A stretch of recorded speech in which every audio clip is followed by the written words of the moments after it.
We're here with Shannon Rowbury, the winner of the 2019 Applied Materials Silicon Valley Turkey Trot, in a time of 36-ish or something-ish. 41, I thought was yeah. was the official time. That sounds about right. But anyway, this is a return trip for Shannon to this race. She ran it 2007. It was her pro debut. She ran it last year and she came back this year and won it. So first of all, Shannon, from your perspective, tell us a little bit how the race went. Yeah, it was good. I came in having done the 5K in New York a few weeks ago, and I felt, I was excited to come here close to home on a faster course. And I got out just under 5-minute pace, which was my goal. But it was pretty cold this morning, so I slowed down a bit as the race progressed. I think just my body by lap 3 and 4 my nose was frozen and my limbs were starting to get cold. But I was really pleased to still be able to kind of keep some good momentum, finish strong, and come away with the win. So last year was my baby was only 4 months old, and it was really tough coming out. It was my first kind of pro race postpartum.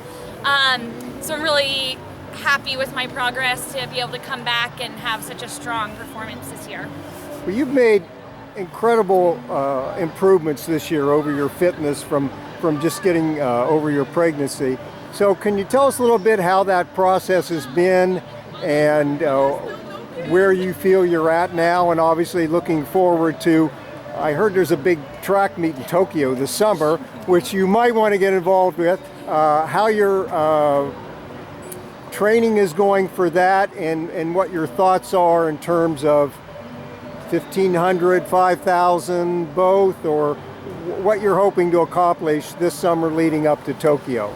Yeah, so I had my baby in June of 2018, and I was trying to do everything right, trying to get back for a strong 2019 summer season, but had to kind of progress my training quicker than would have been ideal, and ended up with a stress fracture in February of 2019, which really set me back. So it wasn't until May, June that I was getting back to running on the ground and doing workouts again. And so at Nationals in July, I was just not far enough along in my fitness. I came in 6th in the 5K, which, given the context of everything, I was really proud of that performance. It wasn't good enough to make worlds, but it was good progress. We decided, my coach Pete Julian and I decided to keep training through the fall and sort of let my fitness progress and see what I could do. So I went to Europe and I ran the Olympic standard for the 5K, which was a really good step forward. And I had a few other races as well. Came back after Europe, did the New York 5K, which was the US Championships, won that, which was really, a big confidence boost. And then this race today was the last one we had on the calendar for the year of 2019, and wanted to finish strong at home in front of my family and friends, and was pleased with my performance. After this, I'll take a little downtime in December for the holidays, and then start my build up for next summer. I have the 5K standard for the Olympics. The 1,500 is still my favorite event, but it's been really tough postpartum to get the speed back, so I don't know if I'll be able to be as quick as I was in the past. We're definitely going to work on it. Regardless of which event I do, to be a good 5K runner, you have to have 1,500 speed, and to be a good 1,500 meter runner, you have to have good 5K strength. So we'll work on both parts of the process. We'll see how my fitness progresses and how the competition looks, and then come June, whatever event I think I have the best chance of being top 3 in, I'll do that at the Olympic trials with the goal of making my 4th Olympic team and representing the US in Tokyo. So what is your current training situation now, and where are you going to be located? You're going to come back to California, or you're going to still do training in Oregon? Yeah, so I moved back to San Francisco in the fall of 2017 when I got pregnant, and it had always been my goal to move back home. I had trained in San Francisco through 2013, and then when I joined the Oregon Project, I moved to Oregon. but I thought of it as, you know, running graduate school, and I always knew it was sort of a parentheses in my life, and that San Francisco is where my family is and where home is.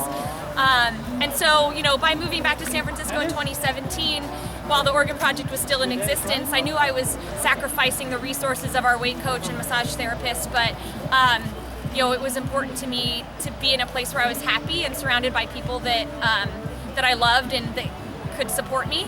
And so I've been working with Coach Pete Julian pretty much exclusively since after the 2016 Olympics. And so there wasn't a huge shift in my training, my day-to-day training over the last few months as the Oregon Project dissolved and Alberto was no longer allowed to coach. But mostly I've been based in the Bay Area. I've been working with the USF team. I do a lot of training at San Francisco State. Volodya Asmaram, who ran at Cal, and the farm team back in the day. He's been an amazing training partner for me. I'm blessed to have friends like that that'll just come out and support me and help me in the training that I'm doing. My husband will hop in workouts when he's on the weekends or when he has the time. So, you know, it's a lot less streamlined in San Francisco, but the support that I have, both family, friends, training partners, and then, you know, the resources I have for chiropractic massage, just, you know, from the rehab angle, are top notch. And so, you know, it's yeah, it's been a little bit more work logistically, but my heart has been much fuller.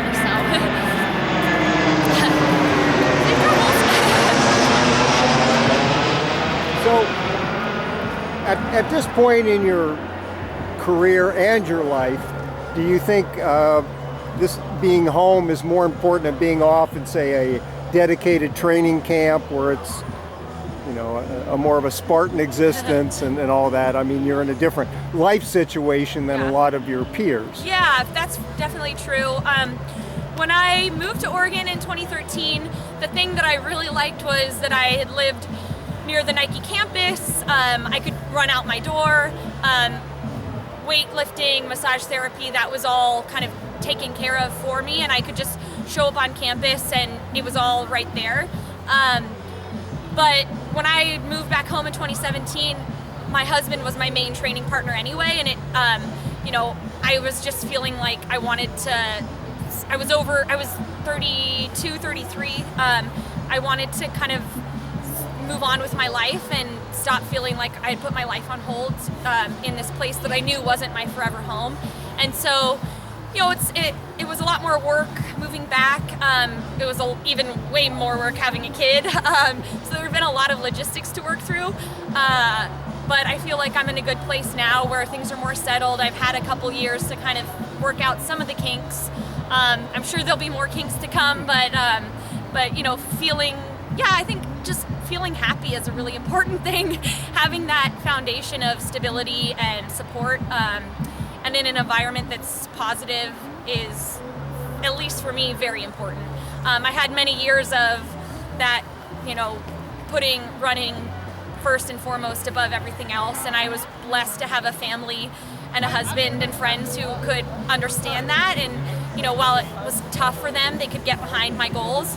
But, you know, with a baby, I've had to sort of figure out a new normal and figure out a lifestyle where I can prioritize training when need be, but that I can, you know, put my daughter and my family first, because ultimately that's my life and that's what matters most. Well, if your progress in 2019 is any indication, it looks like the plans you've set up and the training program you have is working for you. So congratulations on that. Congratulations on a great race today, and don't eat too much turkey. Yeah, thank you very much. Good to see you. Bye-bye.